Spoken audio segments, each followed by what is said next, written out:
To create a character in Polybuzz, start by opening the app and clicking the plus icon at the bottom of the screen.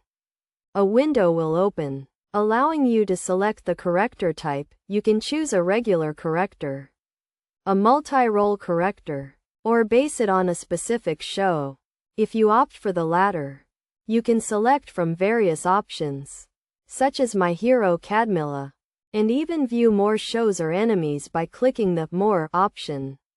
Once you've chosen the show you want to base your character on, upload the character avatar, which can be created using AI by providing a reference image. Selecting the avatar description, gender, and image style, and then clicking the Generate button. Next, name your character, select the gender, and add an intro, greeting text, and set up character-wise by choosing a voice and features that your character will be based on, such as Midoriya or Bakugo.